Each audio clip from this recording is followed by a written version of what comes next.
यूनान के सेनापति सम्राट सिकंदर के मन में एक दिन इच्छा जागी कि वह सारे संसार पर राज करे और पूरे विश्व का सम्राट कहलाए। उसने युद्ध की तैयारी जोरों शोरों से शुरू कर दी। फिर वह और उसकी सेना आंधी तूफान की तरह सबको अपनी लपेट में लेती हुई आगे बढ़ने लगी। एक बार सिकंदर की सेनाओं ने सिंधु घाटी के तट पर पड़ाव डाल रखा था। चारों ओर शिविर ही शिविर दिखाई दे रहे थे। यूनानी सैनिक प्रतिदिन अस्त्र शस्त्र चलाकर अभ्यास किया करते। सिकंदर ने अपनी सेना की व्यवस्था स्वयं अपने हाथों में ले रखी थी। उसकी सेना बड़ी परिश्रमी, शूरवीर और फुर्तीली थी। सिकंदर अपनी सेना के प्रत्येक सैनिक के दुख सुख का बराबर ध्यान रखता था। इसी कारण सिकंदर के सभी सैनिक प्रसन्न थे। उसके किसी भी सैनिक को सिकंदर से किसी प्रकार की कोई शिकायत न थी। एक दिन जब यूनानी सैनिक बाण चलाने का अभ्यास कर रहे थे तो एक लड़का कंधे पर धनुष बाण और पीठ पर तरकश कसे एक वृक्ष की आड़ में छिपा हुआ यह सब तमाशा देख रहा था। तभी अचानक एक सैनिक ने उसी वृक्ष के तने पर बाण का निशाना लगाया और जब वह बाण निकालने के लिए वृक्ष के पास पहुंचा तो उसने लड़के को देख लिया। सैनिक ने आगे बढ़कर उस लड़के को पकड़ लिया। उसने देखा हो न हो यह शत्रु का भेजा हुआ गुप्तचर है, लेकिन वह लड़का सैनिक से तनिक भी भयभीत नहीं हुआ और मौन पूर्वक सैनिक के साथ चलता रहा। सैनिक लड़के को अपने साथियों के पास ले आया और उसे अपने दस्ते के अफसर के सामने करके सारी घटना सुनाई और बताया कि शायद यह शत्रु का भेजा हुआ गुप्तचर हो।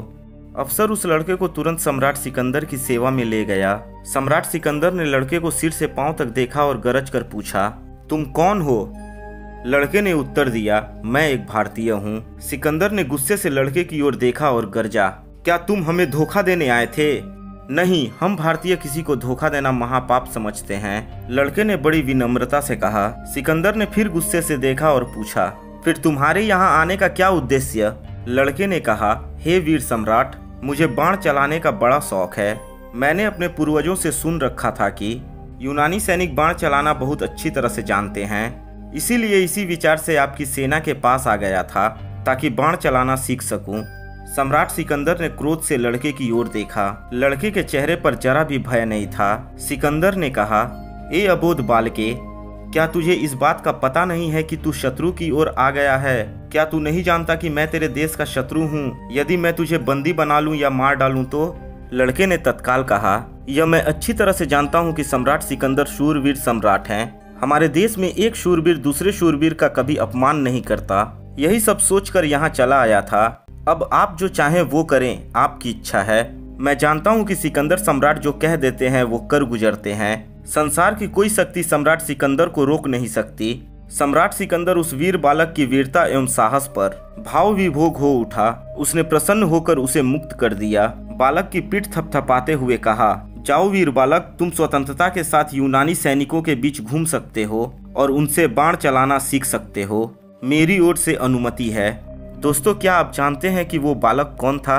दोस्तों, उस वीर बालक को इतिहास चंद्रगुप्त मौर्य के नाम से जानता है और यह कहानी सम्राट सिकंदर और चंद्रगुप्त मौर्य की थी।